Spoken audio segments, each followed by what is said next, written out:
Hello students, welcome. आज इस video class में इलेक्ट्रोमैग्नेटिक की पहली यूनिट पढ़ेंगे। गाउस का नियम तथा उसके समाकल व अवकल स्वरूप के बारे में पढ़ेंगे। इसके पहले का जो टॉपिक है वो हम पीछे के वीडियो में पढ़ चुके हैं। गाउस के नियम के अनुसार किसी विद्युत क्षेत्र में स्थित बंद पृष्ठ से निर्गत विद्युत फलक उस बंद पृष्ठ द्वारा परिबद्ध नेट आवेश की मात्रा व 1/ε के गुणनफल के बराबर होता है। ये फलक फाई है, बराबर होता है पृष्ठ समाकलन E.dA इक्वल टू Q/ε। ये गाउस नियम का समाकल रूप है। यहाँ पर जो आवेश Q है, इस आवेश Q का मतलब ये है कि उस परिबद्ध बंद पृष्ठ में कुल कितना आवेश है। यदि उस परिबद्ध बंद क्षेत्रफल में आवेश बाहर भी रखा हो तो उस बाहर वाले आवेश को हम काउंट नहीं करेंगे। इस बात का विशेष ध्यान रखना। अगर कोई सवाल दिया जाता है, जैसे मान लीजिए ये कोई आवेश बंद परिबद्ध क्षेत्रफल है, इसमें आवेश दे रखा है 1 कूलाम आवेश, -3 कूलाम आवेश, ठीक है, और 2 कूलाम आवेश बाहर रखा हुआ है। इस बाहर वाले आवेश को काउंट नहीं करेंगे। परिबद्ध क्षेत्रफल के अंदर कुल कितना आवेश होगा, +1 -3 बराबर -2 कूलाम, 2 कूलाम आवेश ही काउंट करेंगे। यहाँ अपसालन माध्यम की विद्युतशीलता है। निर्वात के लिए अपसालन = ε0 = 1/36 पाई × 10⁻⁹ ये इसका मान है। मात्रक इसका है c²/Nm², कूलाम स्क्वायर। सी नहीं है, ये कूलाम है, कूलाम स्क्वायर/Nm²। ये इसका मात्रक होता है। मल्टीपल चॉइस क्वेश्चन में मात्रक जरूर पूछेंगे, विमा जरूर पूछेंगे, ठीक है। तो ये इस चीज़ का ध्यान रखना। अब इसकी विमा निकालनी हो तो आप बड़े आराम से निकाल सकते हैं। 11वीं क्लास में आपको विमा निकालने का खूब अभ्यास करवाया गया था, तो आप इसकी विमा निकाल सकते हैं। कूलाम की विमा क्या होती है, न्यूटन की विमा क्या होती है, मीटर की विमा क्या होती है, तो आप इसकी विमा भी बता सकते हैं। del.E = ρ/ε, ये गाउस नियम का अवकल रूप है। समाकल रूप आप पहले देख चुके हैं, सीधा सीधा इसको याद रख लेना। यह समीकरण मैक्सवेल के 4 विद्युत चुंबकीय समीकरणों में से एक है। अब इस गाउस नियम का व्युत्पन्न कैसे होता है, किस प्रकार से ये आया, हमें इसका कोई लेना देना नहीं है। आप सीधा सीधा इस फॉर्मूले को, परिभाषा को याद रख लीजिए। इसके संबंधित आप न्यूमेरिकल सवाल हल कीजिए। अब इसी प्रकार रेखा समाकल के 3 प्रकार होते हैं। पहला समाकल क्या होता है, समाकल φ/ds, दूसरा समाकल है A.ds, तीसरा समाकल है A×ds। पहला समाकल है उसमें आपको सदिश राशि प्राप्त होती है। दूसरा समाकल है उसमें आपको अदिश राशि प्राप्त होती है। क्यों प्राप्त होती है, क्योंकि इसमें डॉट गुणनफल है। डॉट गुणनफल हमेशा अदिश गुणनफल होता है। अदिश गुणनफल का मतलब यही है कि 2 सदिशों का गुणा करने पर आपको अदिश राशि प्राप्त होती है। तीसरा समाकल है रेखा समाकल A×ds है। इसमें भी आपको सदिश राशि प्राप्त होती है, क्योंकि ये है सदिश गुणनफल है। 2 सदिशों को गुणा करने पर आपको सदिश राशि प्राप्त होती है, तो वो सदिश गुणनफल कहलाता है। इस प्रकार से रेखा समाकल के 3 रूप है। पृष्ठ समाकल के भी 3 रूप है, देख लीजिए। φ/dA, A.dA, A×dA। आप आराम से बता सकते हैं कि पहला समाकल है पृष्ठ समाकल, उससे आपको सदिश राशि प्राप्त होती है। दूसरा समाकल है उसके आपको अदिश राशि प्राप्त होती है। तीसरा समाकल है पृष्ठ समाकल है, उससे आपको सदिश राशि प्राप्त होती है। dA का मतलब होता है dx dy, या dy dz, या dz dx। dA एक क्षेत्रफल है। आयतन समाकल 2 प्रकार के होते हैं, आयतन समाकलन φ/dV, आयतन समाकलन A/dV। इससे आपको अदिश राशि प्राप्त होती है, इससे आपको सदिश राशि प्राप्त होती है। dV का मतलब है dx dy और dz। यह अदिश राशि होती है। जो आयतन अल्पांश होता है वो अदिश राशि होता है। क्षेत्रफल अल्पांश होता है वो सदिश के रूप में लिखते हैं। ध्यान रखना, क्षेत्रफल सदिश राशि नहीं है, सदिश के रूप में लिखते हैं। इसका कारण मैंने आपको पहले पाठ के शुरुआत में बता चुका हूँ, क्योंकि क्षेत्रफल है सदिश के योग नियमों का पालन नहीं करता, इसलिए इसका बिहेवियर सदिश राशि के रूप में होता है, लेकिन यह सदिश राशि नहीं होती है। अब है ग्रीन प्रमेय। ग्रीन प्रमेय का दो रूप है, इसको आप रट ही लीजिए। इसका डेरिवेशन कैसे होता है हमें इसका कोई लेना देना नहीं है। तो ये पहला समीकरण है, इसको याद रख लीजिए, लिख लिख के याद कर लीजिए। अगर आपको याद नहीं होता है तो एक बार आप लिख के देख लीजिए, आपको याद हो जाएगा। ग्रीन प्रमेय का दूसरा रूप इस प्रकार से, फाई और साई को बदल दीजिए इस पहले वाले समीकरण में, तो ये पहला प्रमेय का दूसरा रूप है। ग्रीन प्रमेय, द्वितीय ग्रीन प्रमेय आपका ये है। तो मैं इसको जल्दी जल्दी इसलिए बता रहा हूँ क्योंकि ये तो आपको याद रखना है, कोई समझने वाली चीज़ है ही नहीं। और ये पाठ आप पढ़ चुके हैं, सदिश और अदिश अवकलन के बारे में आप 11वीं 12वीं क्लास में आप बहुत बार पढ़ चुके हैं। तो इसको मैं फटाफट थोड़ा रिवाइज करवा रहा हूँ आपको। अब आगे है समतल में ग्रीन प्रमेय। समतल का मतलब है टू डायमेंशनल, तो टू डायमेंशनल के हिसाब से लिखा गया है। सदिश ए मान लीजिए एक्स वाई तल में है, तो ए को आप कैसे लिख सकते हैं, M I cap plus N J cap. D R को कैसे लिखेंगे, I cap D x plus J cap D Y. तो ए डॉट डी आर क्या आ गया, इन दोनों का अदिश गुणनफल कर दीजिए, आपका आंसर आ गया m d x plus n d y. अब इसका कर्ल निकालना है, डेल क्रॉस ए का कर्ल निकाल लीजिए, आई कैप जे कैप के कैप लिख दीजिए। फिर डेल का मान लिखिए, इसमें डेल अपन डेल एक्स डेल अपन डेल वाई। जीरो, जीरो क्यों लिखा, क्योंकि ये एक्स वाई तल में स्थित है, इसलिए जेड का मान जीरो रख दिया। ए का मान क्या लिया है, M I cap plus N J cap, तो यहाँ पर एम आ गया और यहाँ पर एन आ गया। जेड की जगह क्या लिख दिया, जीरो। इसको आप हल करेंगे तो डेल क्रॉस ए का मान आ रहा है डेल एन बटा del x minus del m बटा डेल वाई के कैप। अब स्टोक का कर्ल प्रमेय काम में लीजिए। स्टोक का कर्ल प्रमेय क्या है, रेखा समाकल ए डॉट डी आर बराबर क्या होता है बताइए। स्टोक का कर्ल प्रमेय क्या होता है, पृष्ठ समाकल डेल क्रॉस ए, ठीक है, फिर डॉट डी ए, यही तो है फॉर्मूला स्टोक का कर्ल प्रमेय। इसमें मान रख दीजिए, ए डॉट डी आर का मान रख दीजिए, ये मान आ गया, बराबर डेल क्रॉस ए का मान क्या है, ये वाला मान ये रख दीजिए इसमें, और डी ए का मान क्या है, डी एक्स डी वाई। तो इस प्रकार से ये आपका स्टोक के कर्ल प्रमेय से समतल में ग्रीन प्रमेय बन जाता है, ये वाला। यदि उपरोक्त समीकरण में कर्ल ए बराबर जीरो रख दें, इसमें आप जीरो रख देते हैं, जीरो, तो आपका मान आ रहा है डेल एन बटा डेल एक्स बराबर डेल एम बटा डेल वाई। तो बंद पथ पर रेखीय समाकल शून्य के तुल्य होगा, अर्थात सदिश क्षेत्र संरक्षी होगा। तो ये ग्रीन प्रमेय का दो रूप और समतल में ग्रीन प्रमेय का फॉर्मूला है, आप इसको लिख के याद कर लीजिए और इसके संबंधित न्यूमेरिकल सवाल है वो ज़रूर हल करना। अब हम पढ़ेंगे आंशिक अवकलन के बारे में। जैसे मान लीजिए कोई भी फलन है, ये फाई फलन है, ये तीन राशि पर निर्भर कर रहा है, एक्स, वाई और जेड। ये जो फाई है इन तीन पर निर्भर करता है, इसलिए इन तीनों को बोलेंगे स्वतंत्र चर और फाई को बोलेंगे परतंत्र चर। अब हम अवकलन करना चाहते हैं, यदि फाई का अवकलन एक्स के सापेक्ष करते हैं, वाई और जेड को नियत रखें, तो इसको हम बोलते हैं आंशिक अवकलन। अगर वाई के सापेक्ष अवकलन करें, एक्स और जेड को नियत रखें, इसी प्रकार जेड के सापेक्ष अवकलन करें, एक्स और वाई को नियत रखें या इसको नियत माना जाता है, इस स्थिति में इसको हम बोलते हैं आंशिक अवकलज।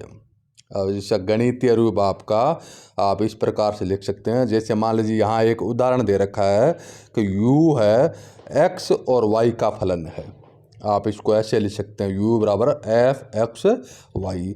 तो y को अचर मान लीजिए। अचर का मतलब क्या है? नियत। तो u का x के सापेक्ष अवकलन करेंगे, जिसको हम कहते हैं आंशिक अवकलज या आंशिक अवकलन गुणांक। इसका गणितीय रूप क्या होगा? ये इसका गणितीय रूप है। Del u upon del x बराबर लिमिट डेल एक्स 0 की ओर अग्रसर है f x plus del x comma y minus f x comma y. Y नियत है इसलिए दोनों में वाई वाई ही रहेगा, बट्टे डेल एक्स बराबर एफ एक्स डैश। एक बार डैश आता है तो इसका मतलब है एक बार अवकलन हुआ।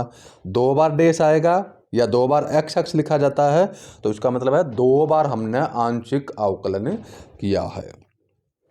इसी प्रकार y के सापेक्ष लिखेंगे तो आपका ये फॉर्मूला हो गया del u upon del y बराबर लिमिट डेल वाई 0 को अग्रसर है x नियत रखना है f x comma y plus del y minus f x comma y बट्टा डेल वाई। तो ये आपका y के सापेक्ष आंशिक अवकलन गुणांक हो गया। उच्चतर क्रम के आंशिक अवकलन ज्ञात करना है तो आप दो बार अवकलन कर सकते हैं, तीन बार अवकलन कर सकते हैं। जैसे u का x के सापेक्ष द्वितीय क्रम का आंशिक अवकलन कैसे लिखेंगे? ये आपका फॉर्मूला है। इसमें y नियत रख दीजिए। तो ये आप रिप्रेजेंट कैसे करेंगे? ये लिखा है डेल स्क्वायर एफ बट्टा डेल एक्स स्क्वायर या एफ डबल डैश बट्टा डबल डैश के रूप में लिखेंगे या एफ एक्स एक्स के रूप में लिखा गया है। ये आपका फॉर्मूला है। ऊपर एफ डैश आया, यहाँ पर एफ डैश आया क्योंकि हम इसका एक बार अवकलन पहले कर चुके हैं, दोबारा अवकलन कर रहे हैं, इसलिए इसको हम द्वितीय कोटि का आंशिक अवकलन कहते हैं। इसी प्रकार y के सापेक्ष आंशिक अवकलन हो गया। तीन बार करना चाहते हो तो आप तीन बार भी इसको लिख सकते हैं। यहाँ पर क्या लिखेंगे तीन बार के लिए? डेल की पावर 3u बट्टा डेल वाई क्यूब। इस प्रकार से आप उच्चतर क्रम का आंशिक अवकलन कर सकते हो। अब एक महत्वपूर्ण बात यह है, सवाल के हिसाब से न्यूमेरिकल सवाल के हिसाब से ये लिखा है कि दो बार अवकलन का क्रम बदलने के बाद में भी अगर दोनों का मान समान रहता है, जैसे इसमें y के सापेक्ष भी अवकलन किया है, x के सापेक्ष अवकलन किया है, इसमें x के सापेक्ष अवकलन किया है, फिर y के सापेक्ष अवकलन किया है, तो दोनों अगर यदि f आंशिक अवकलन संतत हो तो दोनों बराबर होते हैं। यदि फलन f के आंशिक अवकलन संतत नहीं है तो आप इसको बराबर नहीं मान सकते। आप इस सूत्र को याद रख लीजिए। दोनों बराबर हुआ है तो फलन संतत है, दोनों बराबर नहीं है तो फलन संतत नहीं है। अवकलनों का क्रम आगे पीछे करते ही इसका मान बराबर नहीं होता। पहले हम y के सापेक्ष अवकलन करते हैं, फिर x के सापेक्ष अवकलन करते हैं, या एक बार हम पहले x के सापेक्ष अवकलन कर लीजिए फिर y के सापेक्ष अवकलन कर लीजिए। इन दोनों का मान बराबर होता है तो वो फलन क्या होता है? संतत होता है। अगर दोनों का मान से बराबर नहीं होता है तो वो फलन संतत नहीं होता। आंशिक अवकलन का ज्यामितीय अर्थ क्या है? ज्यामितीय अर्थ आप मैं सीधा सीधा बता चुका हूँ। कोई भी फलन है अगर उसको एक राशि के सापेक्ष दूसरे राशि कोई भी फलन है वो दो राशि पर निर्भर करता है। जैसे मान लीजिए x और y पर निर्भर करता है तो y को नियत रख लीजिए, केवल x के सापेक्ष अवकलन करें तो वह आंशिक अवकलन कहलाता है। अब इसको गणितीय रूप से ज्यामितीय रूप से बताना चाहते हैं तो आप इस डायग्राम को देख लीजिए। मानचित्र में फलन z बराबर एफ एक्स वाई एक पृष्ठ को बताता है। ये वाला पृष्ठ है, ये वाला पृष्ठ। इस पृष्ठ पर बिंदु पी ए बी है, यहाँ पर ये P बिंदु दे रखा है, अर्थात x बराबर a y बराबर b। ठीक है। यदि कोई चर p से इसी पृष्ठ पर इस प्रकार स्थान परिवर्तित करे y बराबर b रहे यानी y नियत रहे तो यह बिंदुपथ एक वक्र होगा। ये वाला बिल्कुल वक्र दिखाई दे रहा है जो पृष्ठ व समतल y बराबर b के परिच्छेद से बनेगा, अर्थात z बराबर एफ एक्स कॉमा b रहेगा। b नियत है तो अब हम इसका आंशिक अवकलज के रूप में ऐसे लिखेंगे डेल एक्स बटा डेल जेड बटा del X A comma B बराबर D upon D X F x comma B. X बराबर ए, बी नियत है, केवल एक्स के सापेक्ष ही इसका मान परिवर्तित हो रहा है। तो हम इसका अगर आप रिप्रेजेंट इसके हिसाब से करेंगे।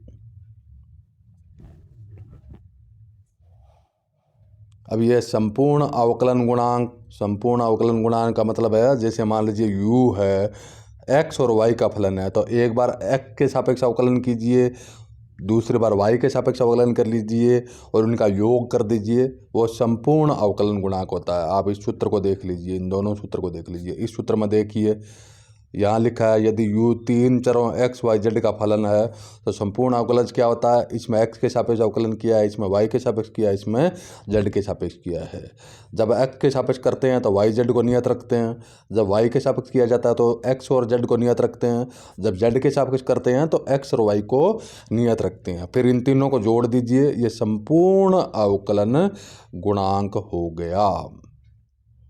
आप इसको इस प्रकार से भी लिख सकते हैं, ये लिखा हुआ है del u upon del t, ये ऐसे भी आप लिख सकते हैं। एक्स और वाई फलन होने पर यू, एक्स और वाई का फलन होने पर आप ऐसे लिखेंगे। अब आगे है आपका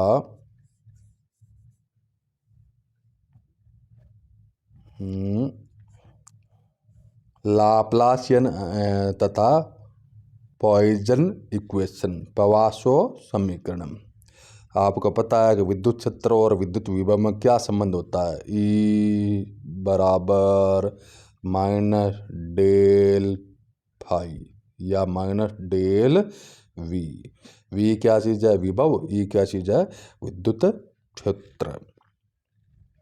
अब इसमें ये मान रख दिया है डाइवर्जेंस E लेने पर, ये डाइवर्जेंस E, इसमें E का मान ये रखो, ये वाला मान, ये जो E है ना, इसमें E में माइनस डेल वी रखो, यहाँ रख के देखिए, ये वाला लीजिए, इसमें रखो, तो आपका क्या आंसर आएगा, डेल और डेल क्या हो गया, डेल स्क्वायर हो गया। डाइवर्जेंस E बराबर माइनस डेल स्क्वायर वी। अब डेल स्क्वायर का क्या मतलब है आपको पता है, del square upon del x square plus del square del y plus del square del z, इसको बोलते हैं लाप्लासियन ऑपरेटर, संकारक। ये सूत्र है, ये इसका सूत्र है, ये आप मैथमेटिक्स में बहुत बार आप पढ़ चुके हैं।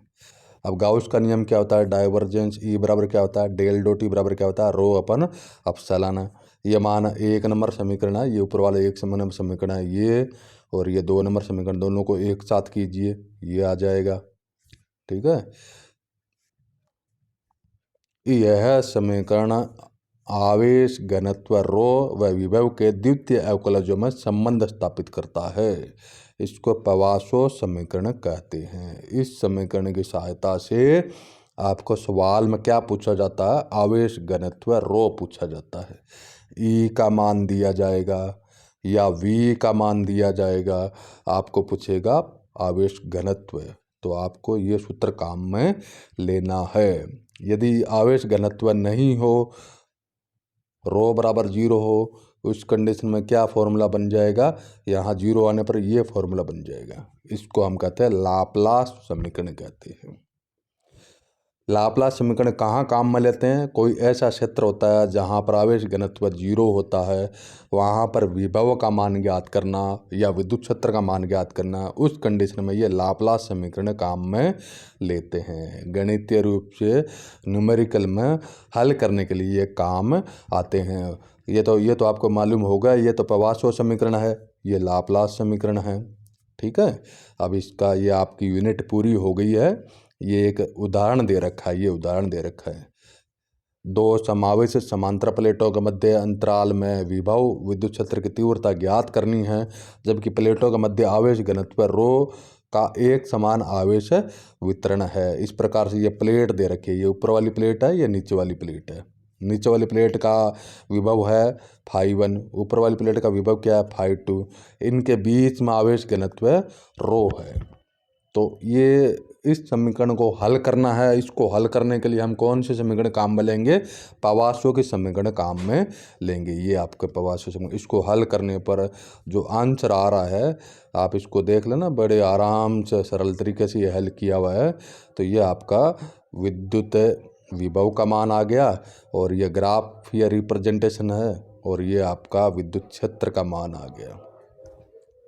तो ऐसे ये उदाहरण आपको हल करने पड़ेंगे।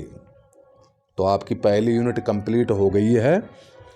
आप इस यूनिट को पढ़िए, फॉर्मूले याद कीजिए और पहले इसका सरल सरल न्यूमेरिकल हल कीजिए और नेक्स्ट वीडियो में हम सेकंड यूनिट से पढ़ना स्टार्ट करेंगे। उसमें आपको मैं डीपली एक एक चीज़ बताऊंगा।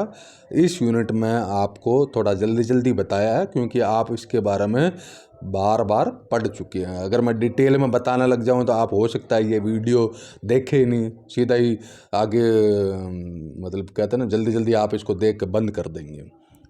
तो आप इस यूनिट को तैयार कर लीजिए।